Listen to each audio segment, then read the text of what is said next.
What is going on, everybody? Welcome back to Opera Anna. Welcome back to my channel. My name is Anna. I am an opera singer and I am here to opera up your life. And for the first time ever, I am here to opera up your life with a special guest. Please welcome my dear friend and singing teacher, Chelsea Bonagura. Bring. Welcome, Chelsea. This is very exciting to be here. I can't believe I'm on Opera Anna. I am Chelsea Bonagura, and I am a singer and as well as a vocal technician. And I am a teaching protege of Diana Soviero. We'll get to that in a second because Diana is our soprano for today.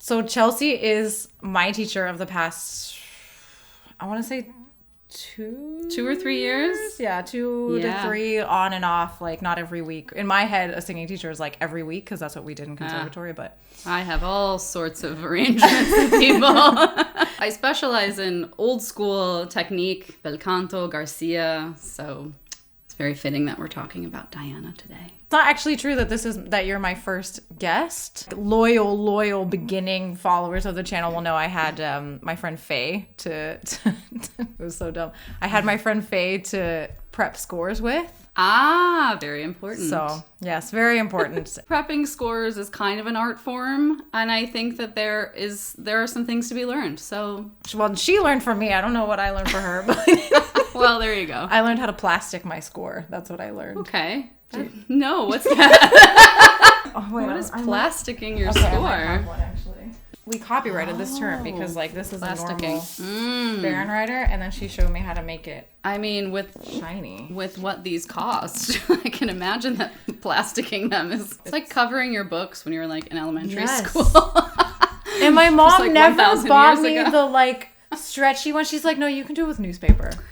And that is why you're here with Opera Anna. It was all preparation for being an opera singer. Right, exactly. My mom knew. She knew. So today, we are looking at the aria Senza Mamma from Suor Angelica. It's the second one-act opera in the triptych from Giacomo Puccini that includes Il Tabarro, Suor Angelica, and Gianni Schicchi.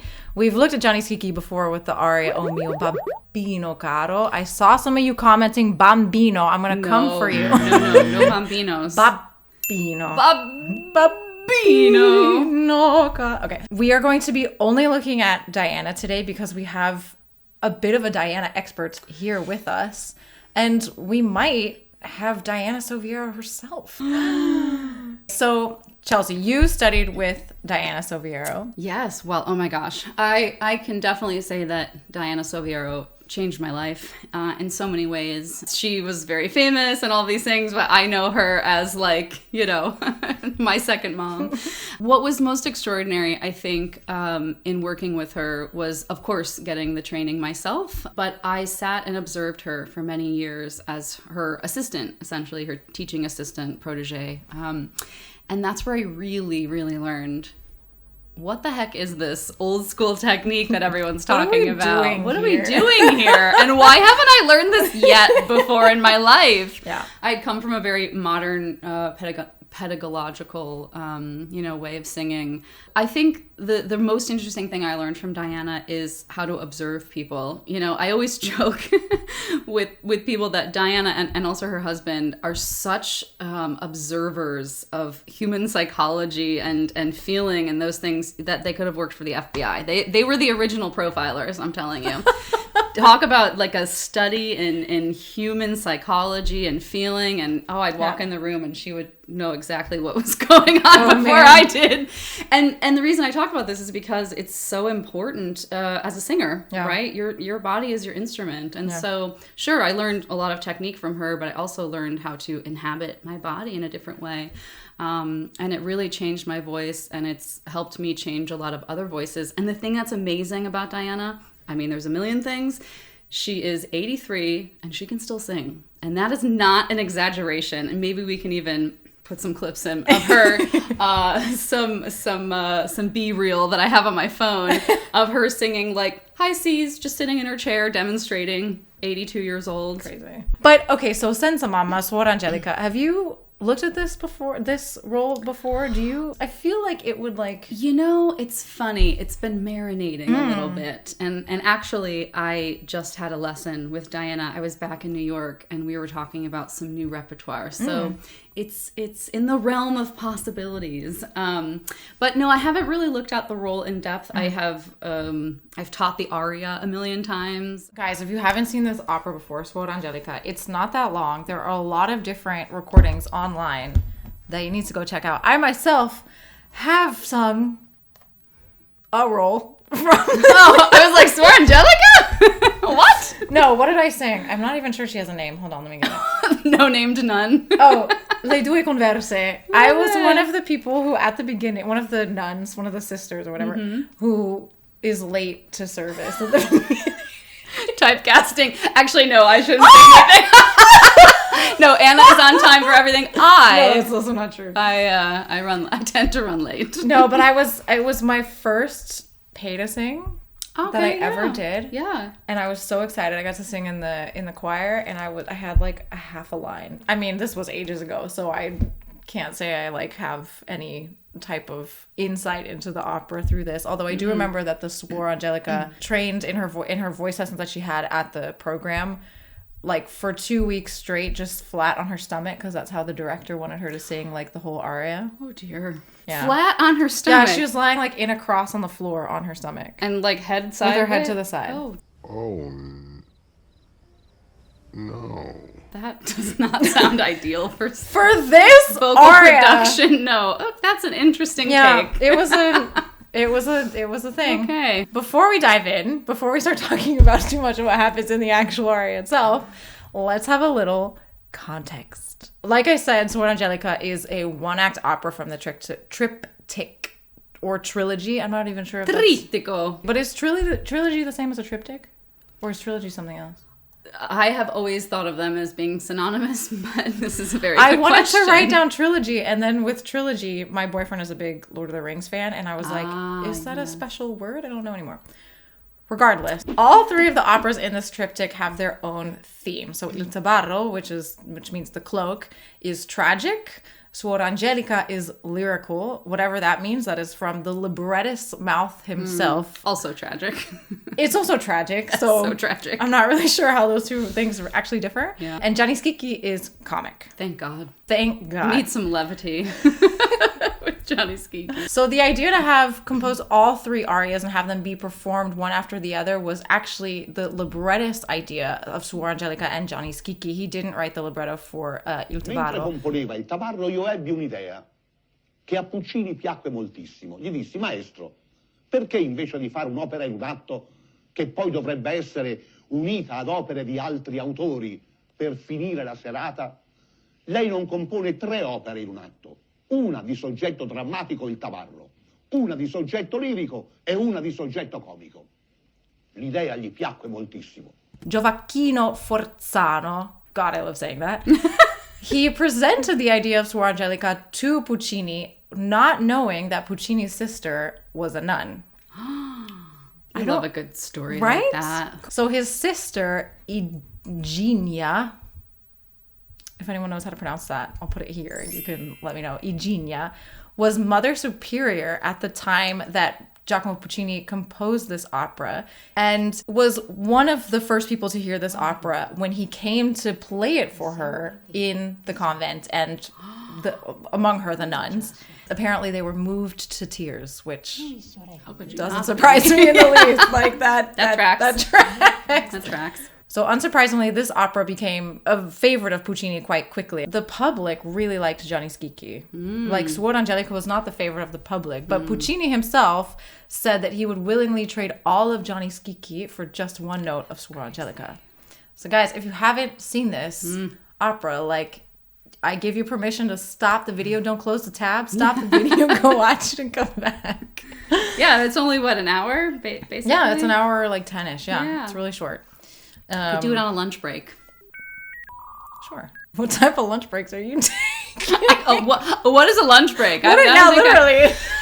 Excuse me. So, as we get into the opera, Suor Angelica is a nun of 7 years. And from the outset of the opera, she has, for my feeling, a very kind of guarded personality, guarded like way about her, as opposed to some of the other nuns in the story who are very outright with what they, offer up and that type of thing. She's been there probably a bit longer than all of them, so she's a little bit comfortable. She doesn't need to like prove herself. She's not trying to be a cool kid on the convent block, you know what I mean? She's also the one that the nuns seek out when something goes wrong. One of the nuns gets stung by a bee, and Suor Angelica is the one who knows how to mix some flowers and make a paste and do the things, and it helps with the pain. She's lived a life, Suor Angelica. Yeah. How old do you think she is? That's a great question. We can't, I'm not really sure, but I've just, you think of somebody, she must have gone through a lot to have been in the situation that she was in. Yeah, I mean, because she is here, another part of the context. About 10 minutes into the opera, we learn that Suor Angelica comes from a really rich family, and that she's been waiting for news from her family for all this time because she was sent to the convent as a punishment, basically, because she had a son out of wedlock. So if we think, back in that day, it's in the 17th century, Puccini put it back in time so that it was a little bit less relatable. Yeah. And people wouldn't be too, like, shook up about it, but mission failed. Didn't do a very good job, Puccini. No. And also, what a weird decision to make as a composer, I feel like. He's, like, actively trying to make people relate to it less. That is very to make it less interesting, controversial, actually. perhaps. Yeah, I was going to say we can't know really, but taking it out of time essentially to make it relatable, but not maybe so triggering. Yeah. They didn't use that word back then, but no, they didn't. The information that we get about Suor Angelica really comes a lot from the outside. There's the other nuns talking about her that she's from this richer family, and she doesn't. I feel like in a lot of other operas, we're presented with the information from the character themselves as they're like, well, they very unnaturally start their recitative like, well, it's been 7 years. And 4 years ago. And I'm like, guys, I read it in the notes. Like, I don't need to know this. Exactly. A lot of exposition. Yeah. But that doesn't happen here. It's really like it's coming from other characters. I kind of like that. I do too. Yeah, it's much more natural storytelling. That's how I feel. Yeah. A visitor comes to the convent, and lo and behold, it is the Zia Principessa, the aunt of Suor Angelica, great aunt. It's her aunt, who comes to tell her that her sister is getting married and she needs to sign away her inheritance so that her sister can receive it. For all intents and purposes, just breaking the rest of the contact that she didn't have in the first place with her family. Like the last thread is kind of being unraveled. Suor Angelica is just begging her for information about her son, and her aunt informs her very reluctantly that her son died a year or two prior, and really just destroys Suor Angelica's will to live, both literally and figuratively. Later in the opera, after Senza Mamma, I shouldn't tell you because I don't want to spoil it, but okay, spoiler alert, skip forward. She decides to take her own life with the very flowers that she has been using to save others. Ugh. Oh irony. My gosh. Just talking about it. Like we said earlier, thank God for Johnny's Kiki. Yeah, really. Could you imagine leaving at the end of this? Just, okay. And it's really every time, like, I know this opera well, and then I see it, and I'm like, well, I wonder if they'll bring the kid out at the end, and, like, how they'll do that. And then every time, just... But isn't that really also the power of storytelling, too? Is to put you in this frame of mind that, no, it's going to be different this time. And then they just destroy you. You just hope that it's going to be like, oh, maybe she won't actually like... Because that is one of the things about this opera, is that they can decide to either bring the child that comes back at the end. It's really supposed to be this kind of vision that she has of her child.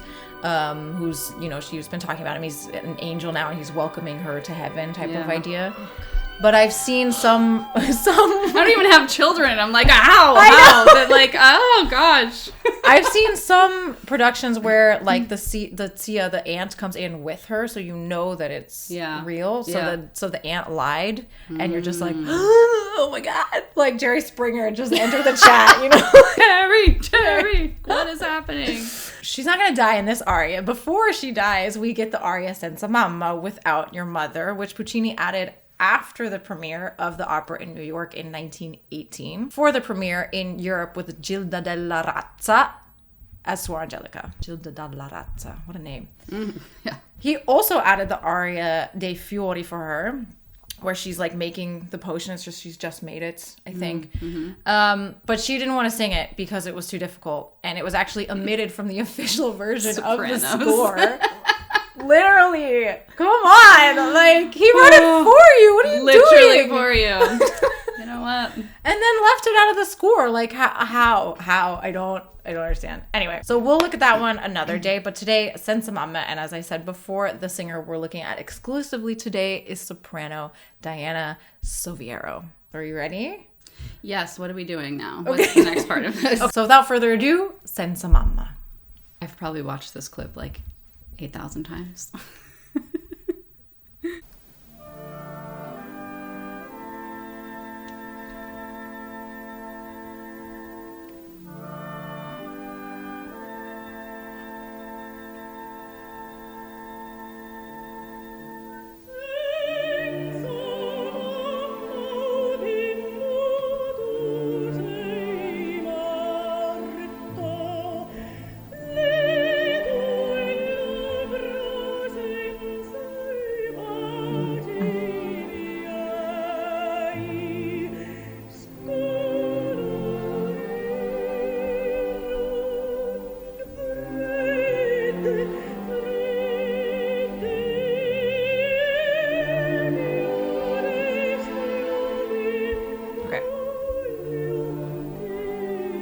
I'll just say I hate looking at Puccini arias most of the time because there's no place to stop. It's so beautifully like composed through that that any time you stop, it's just gonna be annoying. So I apologize in advance. I don't know why, but whenever I watch people sing this, they never have the same kind of like legato line that she has. It's just all such one thing. There's an expression in sort of old school technique called si parla si canta, right? And the singing is essentially an extension of the speaking. And so what's interesting here, also from a technical perspective, is that she's singing very much in her instrument. And this is something that we don't necessarily always see a lot of in modern pedagogy, modern technique. And so it makes it so that everything is super, super, super close to her and super, super, super efficient. And that is one of the things that really aids in this just stunning thread of air, this legato line that is just uninterrupted. It feels really like she's painting it, you know what I mean? You know what she used to say to people in the studio, because I've also watched her coach this aria a million times. She would say she's embroidering, right? So she's, and you have this like beautiful image, and not painting, not, it's this fine little, right, this weaving and with a needle and a thread. And I think that's just such an apt image to think about. I love that. Yeah. And one thing too, also in when I've seen her coach this, she would tell the students about all the physicality of wearing a habit, right? So she notoriously, in preparing for roles, would, to the last detail, with the costume, with, how she's truly an actress, how would a nun walk? How would a geisha walk? Because she played Butterfly. That was one of her other signature roles. She spent so much time researching the physicality of what the character, how the character inhabited their bodies. Yeah. Was that ever something that started to inhibit the singing, or was it that was what she was finding? Not whatsoever. I think it helped well, Diana is somebody who's always been very much in her body. She is just such a feeler. She's so intuitive. She's just, that's one of the biggest things I learned from her, because I'm a very cerebral person. But no, I think that it helped connect everything together. And so the physicality was never a hindrance because it was authentic and it was organic. It wasn't some posture or position that she was artificially adding. That comes across so much in this, like, she's just sitting there. Exactly. And it's so simple. Exactly. And I find, I mean, people just sitting there, like, happens sometimes in other productions, but it never feels like as authentic. She's just like, it looks so... It's a profound simplicity. Yes. Right? It's this idea that it's simple, not because what she's doing is simple, because it's all, you know, the years and the preparation and how she is as a person coming out into this one. Yeah. It's beautiful. Thing. And I love this intro as well. You have this, just a couple chords, just a sort of triad type of thing. But there's this really strange instrument in it called the cor anglais, which gives it this kind of like timbre. It's a fragility.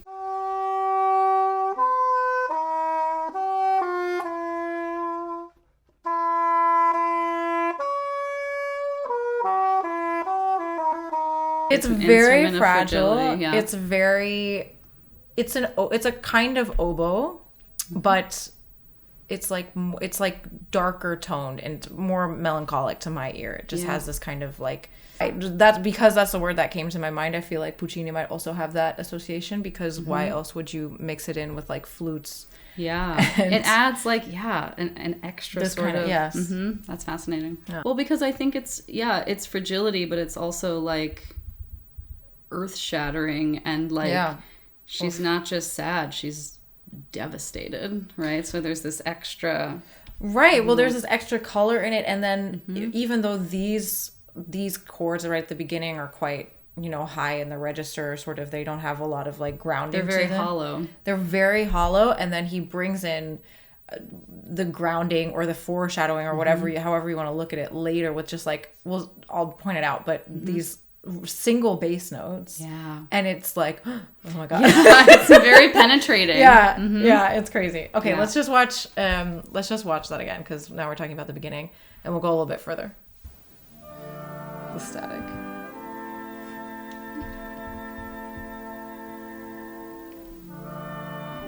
It's its own accompaniment. Especially you hear it really in the lower. Beautiful.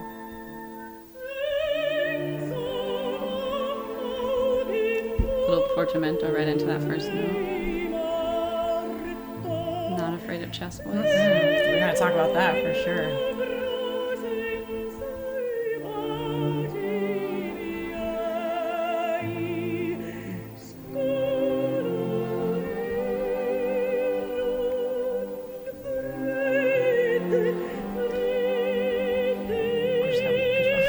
Same. As many times as I've watched this.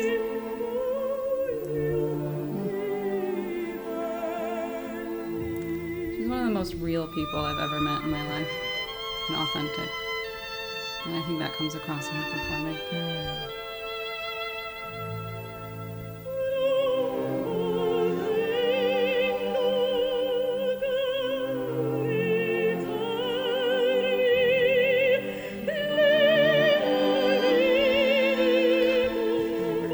Goosebumps all over my body.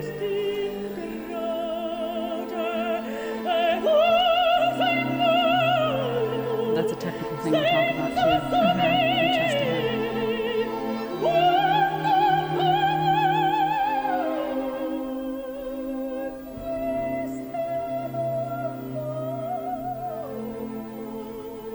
Okay.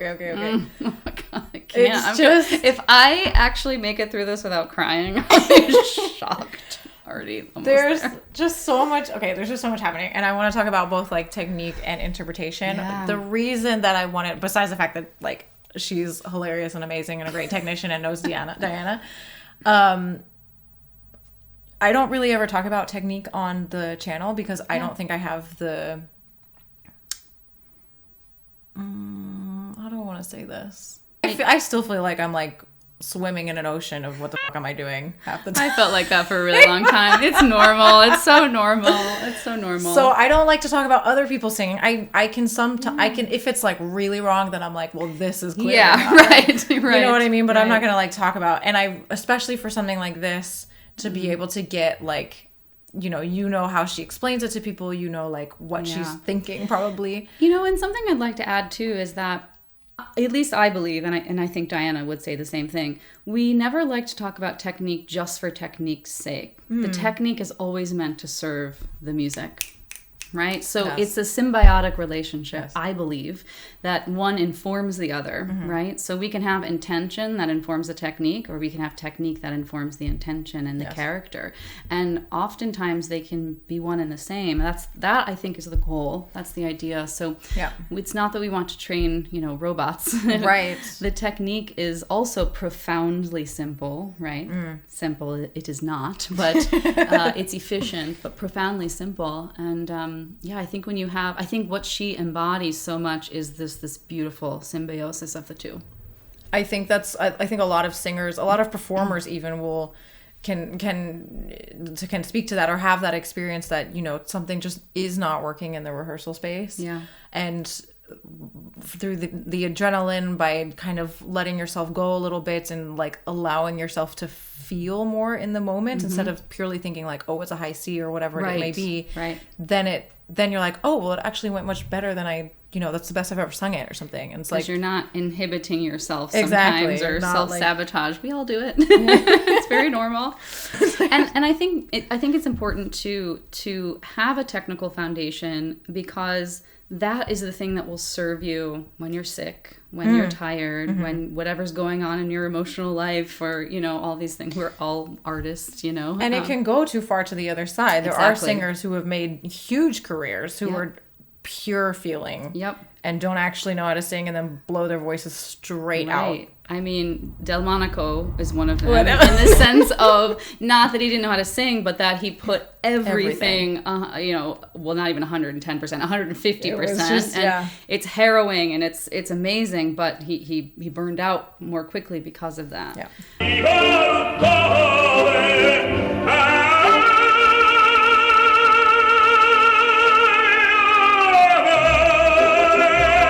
Still have to look at him like fully on the channel. Oh, so. I definitely want to come back for that. Oh, okay. If I'm invited back. We need to look at his Pagliacci.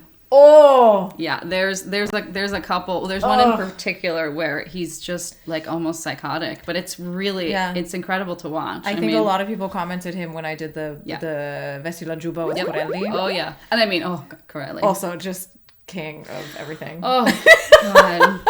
That was the other cool thing about Diana, is she has song with everybody. I know. She literally, we'd sit in lessons and she'd be like, when I did this with Pavarotti, when I did this with Leonucci, and when I did this, and I'm just like, oh my God. The hell. I am just pissed that I never got to hear them, much less sing with them. Like, to have heard them live, I can't imagine. No. I die when I hear recordings. Yes, literally. Yes. And I'm like, yeah. And I'm like, okay, like, because you read, right, that they had like 38 curtain calls, or they had whatever it was. That literally happened in Salome. 38. 38. Wow. Curtain, like, that's very operatic. And at the premiere of this, they had to redo the final scene, I think. They had to redo it. They did an encore of it. He like wrote to his mom. He was like, it was a huge success. Oh, it was very cute. How sweet. Cute is that? He like writes to his mom. He's like, it went so well. Such a good Italian son. Close to his mama. Yeah, exactly. Okay, so back to, we might have to watch it again just to like remind ourselves. We'll play it. I don't have kids. You don't have kids. We have cats. We don't have kids. Close enough. But Diana doesn't have kids. She said she has a stepdaughter. She has a stepdaughter who she's very close with and has been in her life for a very, very long time. So it's interesting to contemplate how could she feel this so deeply, not having had her own children. And how do we feel it so deeply just watching it? We're not even singing it. And it should be said that, I mean, the music is beautiful. of course the music is beautiful, and the story, of course, you're I think also just knowing, you know, whatever relationship you may have with your mother, whatever any an audience member has with their mother, like you hear someone singing about the fact that their child died without their mother, and you're just like, well, you can imagine yourself that maybe dying without your mother, like, or yeah, you exactly. can imagine a family member, that thing. An equivalent of, you know, it's just this idea of mortality and you know, that is central to everything. Yes, it has all these like very like incredibly relatable themes. Yeah. But the singer matters, because I have seen versions of this that I thought just doesn't do it. If this was the first time I was watching it, I would be like, what is this? Right. Why is this so... this? And actually that's what happened to me. Before I knew Diana, before I met her, I had known about this opera. I had heard the aria, and I thought, oh, that's nice. I don't know why people talk about it as being so really devastating. I mean, of course, it's devastating. Yes, please don't get me wrong. But when I heard her sing it, then I could feel the devastation. Oh, this aria. I mean, in particular, Senza Mamma. I always thought, it's a beautiful aria. Oh, very sad. You know, we can all agree that a child dying is very sad. But I didn't feel it in the way that I felt it. And I also feel similarly about her Violetta. It was I've heard Traviata a million times. I've heard a lot of good Violettas. But when I heard her do Violetta, and I heard her singing in, you know, when she's dying in Addio del Passato, I was, okay, this is different. I thought this hits very differently. I'll link that in the description box too. Yeah. When we were watching it, you were talking about some technical things, just like chest voice to head voice. Good memory. Okay. So we see also in the first line that you said she's not afraid of chest voice. And there are a lot of singers who don't bother going into chest voice there, decide, whatever you want to call it. Because it's on an E, which to my feeling is really high for chest voice. In the context, you know, there's this literal weight to the text and to the music that I'm like, cool. Like that makes a lot of sense that you would go to chest. I think I would have a lot of trouble going into chest there.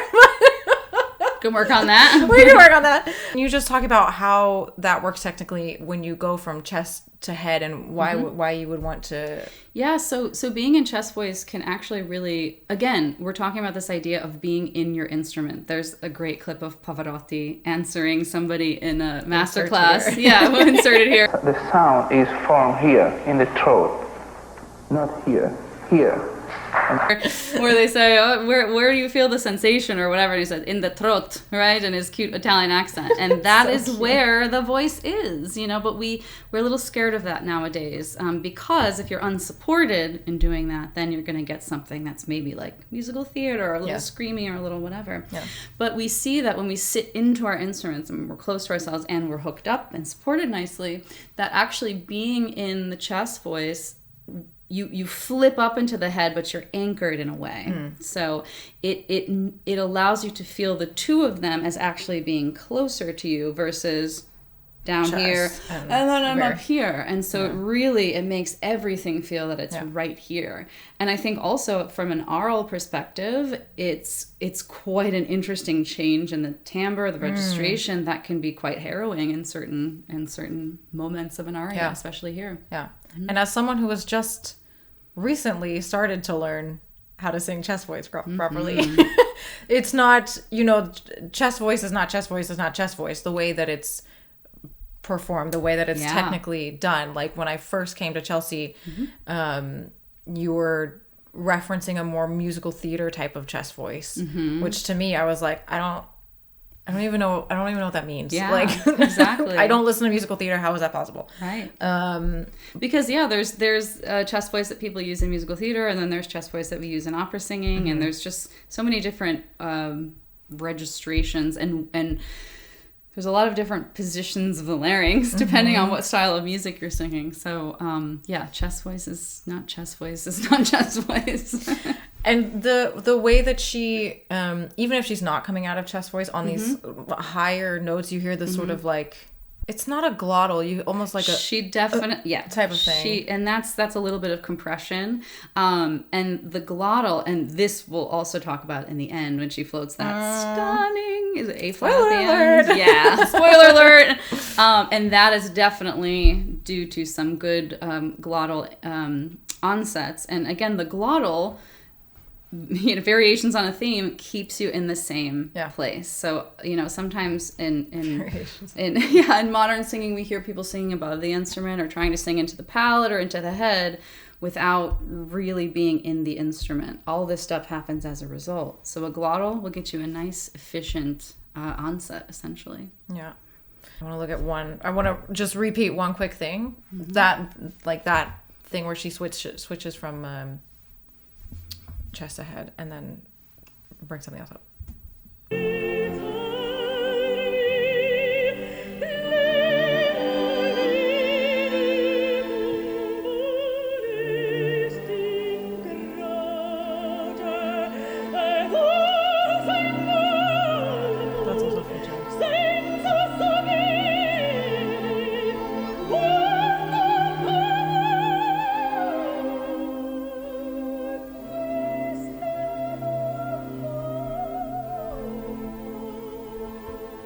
She's almost crooning here. It's and that this is what you're talking about, that ability. It seems so surprising that she's able to go into this like intense pianissimo after this outburst of volume and sound and emotion, but it's because what you're saying, that she's so close to herself. So it's just all right here that she's able. It's not. She's not going anywhere. She's not like pushing any sound out. It's just. In fact, she used to say that in lessons. Where are you going?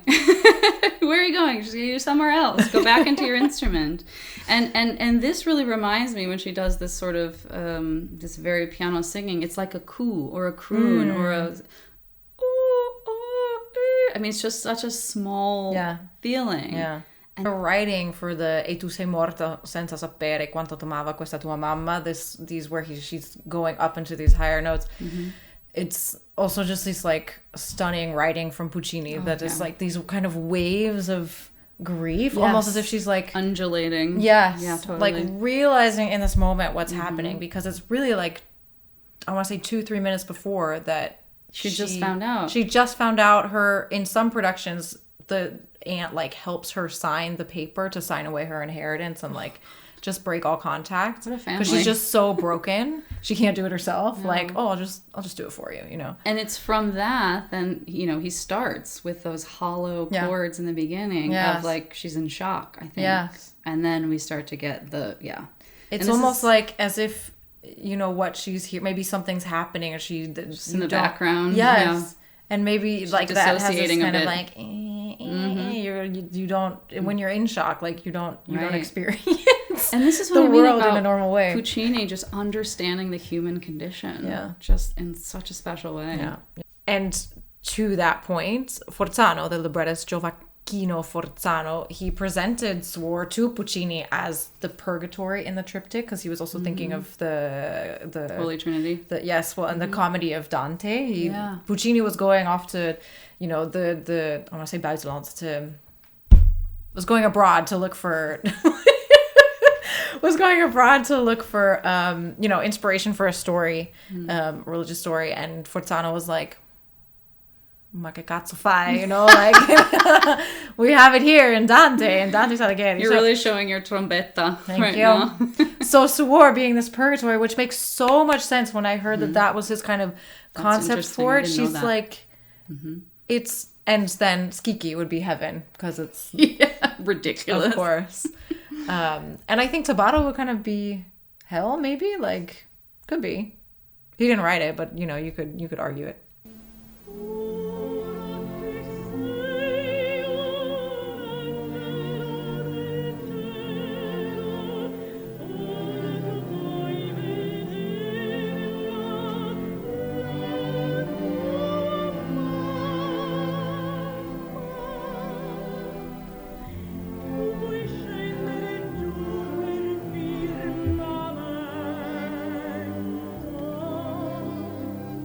Okay, I'm going to stop it there. Because it's a new section of the aria, we get a much more hopeful feeling. She completely changes to focus on her son, who she can't see. Although in a second she thinks that she can feel him there. And it could also be the first time that she thinks about doing something about it, for lack of better words. About, not being here anymore. And I almost forgot about it, but when I was looking at this again, she says right after she poisons herself, she says, "Ah, son dannata, I'm damned. I can't be with him because If I kill myself, then Right. And I think it's this like added layer that I am not a religious person, and I almost missed it. And I think that could really like go over some people's head because it's just not thinking about it. It's a cardinal sin, right? To do that. Yep. She's a person whose freedom has been taken away due to one mistake, or who even knows what happened, right? In this situation. I mean, you know, historically we know of so many times where, you know, whatever happened to the woman, it was her fault, right? And so she's damned her whole life, and she can't live or die, essentially. And my God, it's just so depressing. Purgatory. Yeah, it is purgatory. That's the literal purgatory of it. So true. Crazy. Yeah.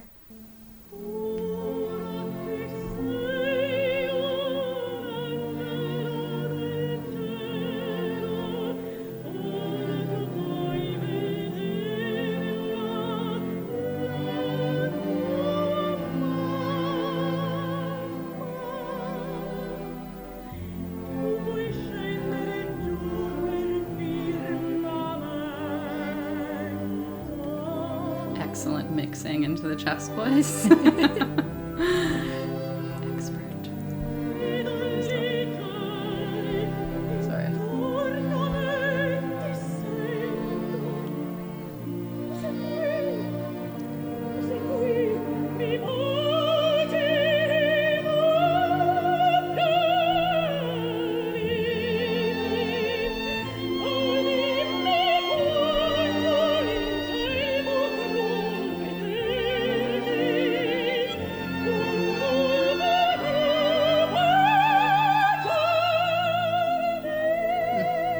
Okay. I'm sorry, I had to stop it. Something I wanted to say earlier too is that I think with this more major section is a little tiny bit of madness, in the sense of like she's reminiscing about him, but I think she's also like dissociating maybe, and then we go into this kind of like little bit of, this is by no means a mad scene, and I'm not saying she's mad, but I think there's a little bit of just like dissociation and stuff happening. Definitely. I mean, well, I'll have the subtitles right now. We're not looking at subtitles, but she's saying that, you know, he's an angel in heaven, and you're here, and I can feel you. That's why c'est qui. Exactly. Which, can I just say, I've seen, I just love the way that she does that, because it's this, it feels so real. And other times I've seen people like walking back and forth on the stage, like going like this, and I'm like, you can't. It's just like with crazy, you know, I think of Lucia's mad scene. You can't play crazy. No. You have to play devastated, or you have to play. And so I think, again, this is where Diana Soviero shines, because she's so authentic as a human. Yeah. She doesn't need to have hysterical antics. She is showing us the devastation because she's feeling it. She's conjuring it up. Yeah. And she doesn't have to do a whole lot of extra things. Right. I mean, that's something we learn in like acting class or whatever at conservatory. If you play the mood, you're doomed, right? Exactly. Because you just, it becomes ridiculous. Yeah, exactly. It's a parody of it, essentially. Her husband, again, a director and amazing acting coach, used to say, "Don't commit acting." And I just loved that. That's right. Don't commit acting. This person's committing acting. I'm obsessed with that. Be a person. Be a human. Don't commit acting. I will always quote him on that. So but I've stolen that from him. It's amazing. It's the best thing ever. I want to just look at it one more time. 220 to 240. I wrote it down because it's just so beautiful. And she never. There's a little bit of quote unquote air when she says "c'est qui," but it's not because she's adding air to the text in order to like do something with it, which is something that I see a lot of people do, and I do. I'm also guilty of this, or you think it's this kind of this effect, and you think, oh, the air will make it more dramatic, or the air will make it, you know, fill in the blank. She doesn't need that. And it comes back later when she says morire 3 times. There's none of that. None of that.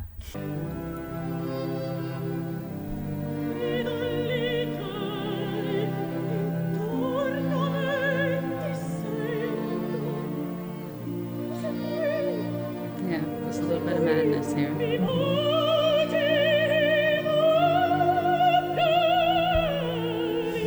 How? She's in her body. She's in her body. She's so embodied, like we talk about in our lessons. The way that she just, it's just, and it's, I can't handle it. She has also this melancholy, like, flavor in the voice. You know what I mean? Yeah, totally. It's so pretty. I think it's perfect for Suor. And We turned on the fan, you guys, so if you see if you see these beautiful, glamorous. We've reset. We've had a snack because we. And let's keep going. Wait, can I literally chew while we're doing this? Hold on. Hey, look at us. Are we singers or what? That's why people are like, "Can I offer you something to drink?" I was like, "I have my water bottle." I know that always happens. I do it to be nice, I'm but I know you have prepared. water. Here we go. I think yes. It'd be like, "Why is there a windstorm in the?"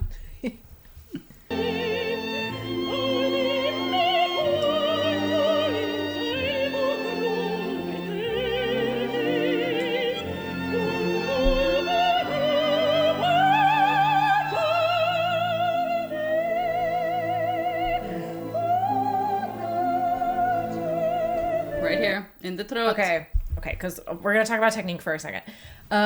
It's my favorite topic.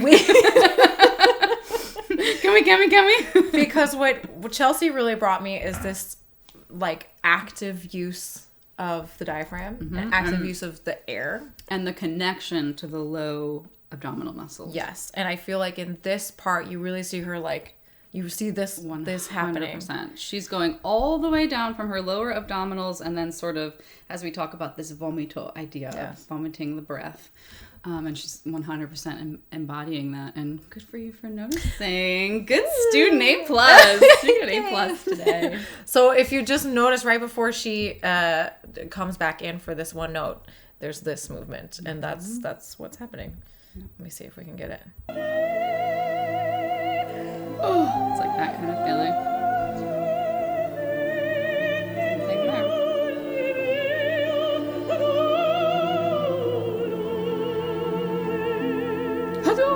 She does a tiny catch of that, right? To just get her back and... So, is that also...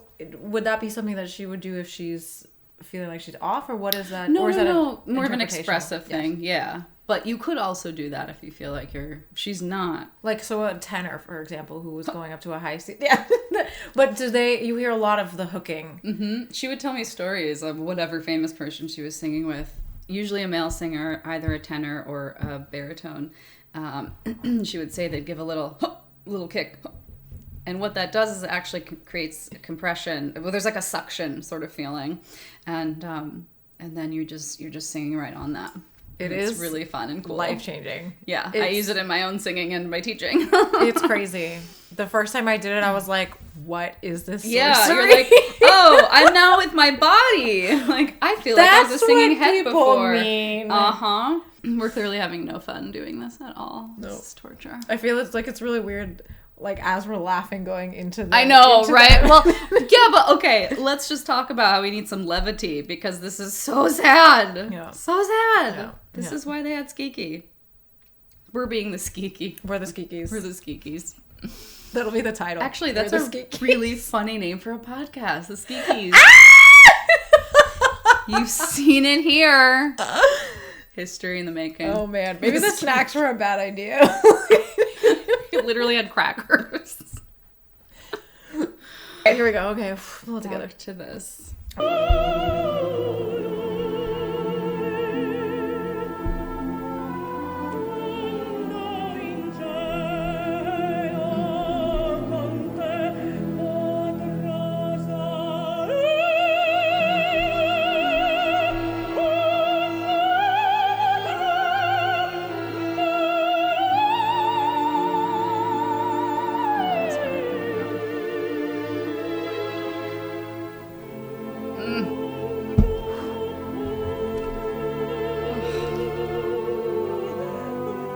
Like, take me to church.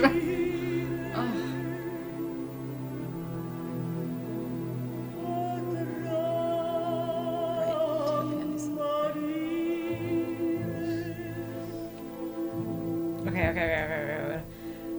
This is what I was talking about, all the 3 different morieres that she does. Yeah, right. It's just so... And that pianissimo is not written on the A flat. Really? I'm like 98% sure it's not written. Okay, I can't remember actually at this point. But it's always surprising to me that she does that for some reason, like that diminuendo. And that's always the thing that gives me goosebumps is when a singer does something that I'm not expecting. I'm like, yeah. oh my God, like... Exactly. I hadn't thought of that. Like... And it's very... it shows a lot of restraint. Like, she's not giving everything to you just yet. Yes. She's kind of not making you wait for it, but like there's pacing involved. Right. In the aria. I mean, that's a good point, because a lot of the perhaps stagecraft that there is, not just with acting or singing or whatever, just kind of across the board, is that you have to have levels. There's kind of like duality in it. You both want to have the people like kind of moving forward and like asking what you're going to do next, figuratively. Keeping them on the edge of their seats. Yes, exactly. But you also want to make them feel safe. Absolutely. Which is a weird, like, and you would think they're kind of like, they're just letting it sort of wash over them, and like in that sense they feel safe. But like, there has to be this tension. What she's showing us is that she herself is being vulnerable so that we as an audience member can be vulnerable and be in our own vulnerability. And I think that's like one of the biggest jobs of an artist. Also one of the hardest jobs, I think. Yeah. How hard is it to be vulnerable in front of your 10,000 of your closest friends? Did she ever talk about like stage fright or how she like prepared for a performance? Like, did she have... I don't believe I've ever heard her talk about stage fright. She always was overly prepared. She knew every note, every word, everybody else's line, all the text. I mean, she just... Yeah, I mean, that's what I read, but it would also because she, well, A, wanted to be prepared, and B, like, was afraid of making a mistake. Yep. Because she had, like, dyslexia or attention disorders. Yeah. Which I fully understand. I'm kind of like, oh, man, I almost wish I had that, so I was motivated to be that prepared. Well, yeah. I think there's... she always felt she had to work extra hard to make up for that. And so she would show up pretty much memorized. Well, memorized, but, like... knowing everything on the score because she didn't want to make a mistake. Yeah. That's a lot of pressure, though. It's a lot of pressure. Think about that. That's a lot of pressure. All right, we're almost to the end. We're talking a lot, so I don't want to hear any comments about it. I know. If you want to watch the aria, I'm going to link Diana's the full opera of Suor Angelica with Diana Soviero singing Suor Angelica in the description box. So you can go watch that, either just the aria, the final scene, or the entire opera, which I recommend that you do because it's great. It's beautiful. I think we're just going to watch to the end. And we're now into this kind of almost like the third section of this aria. Puccini starts with, the kind of devastation part and moves into the section where she's very hopeful. She like sees her son, and we get a lot of accompaniment from the harps instead of kind of these more hollow chords with the cor anglais and the flute and all the things that we talked about. And now we move into this almost like a funeral dirge, like in the bass syncopation, dun, dun, dun, and it's very ominous. Yes, it's very ominous, and you feel either what's coming or what she's feeling, and that's the foreshadowing is just. Wait, we gotta see all those morieres again.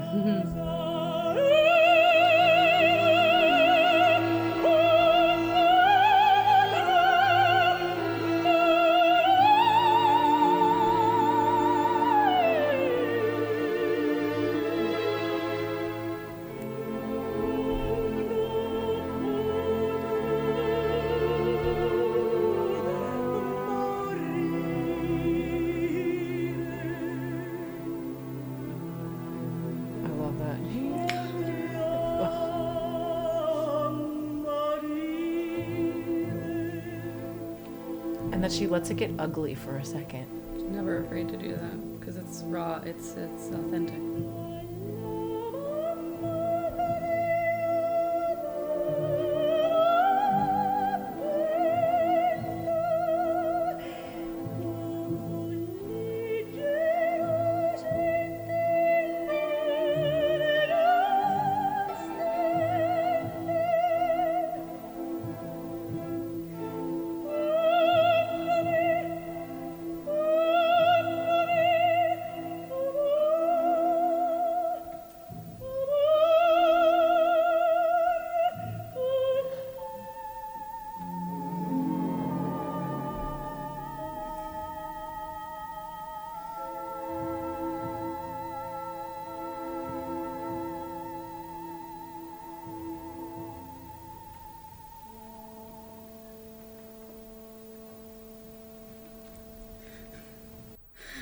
mean,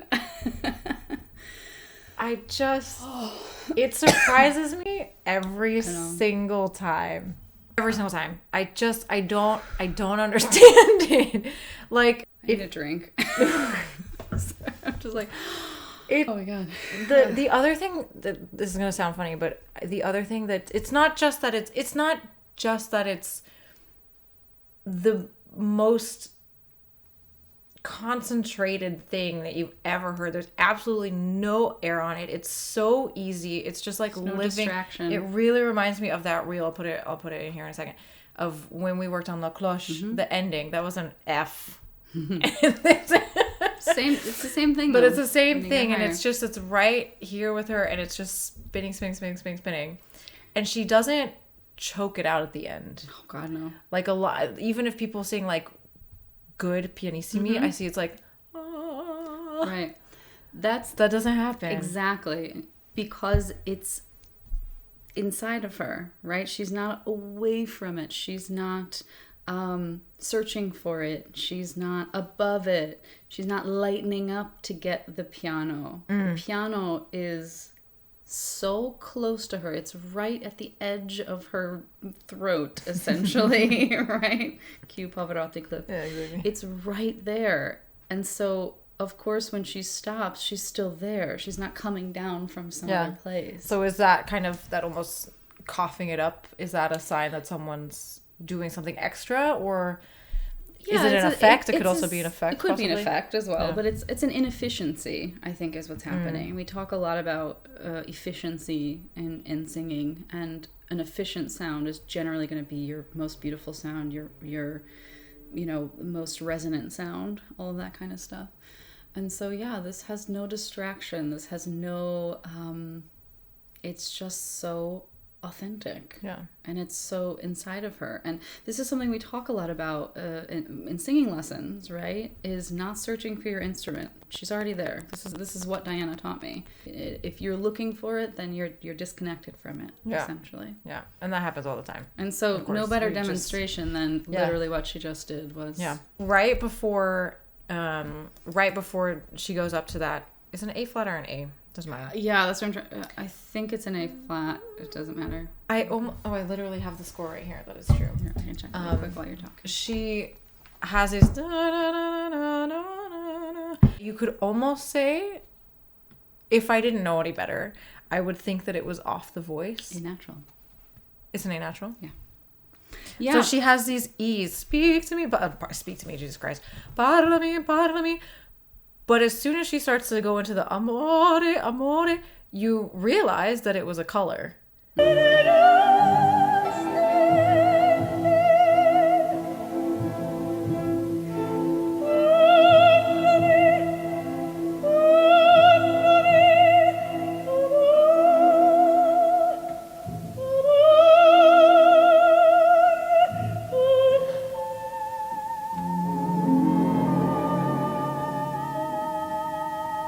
That she was like absolutely choosing to have it be this much thinner, much thinner kind of thing ethereal. That she was. Yes, much more ethereal than amore, and then to build up to the And then you see a very slight glottal onset.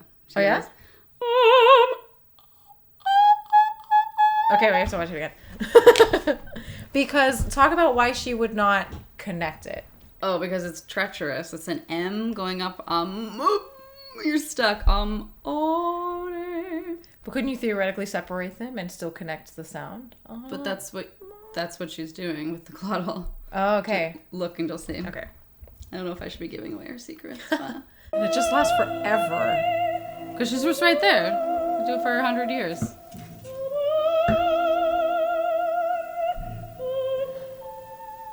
She's a slight delay. Yeah.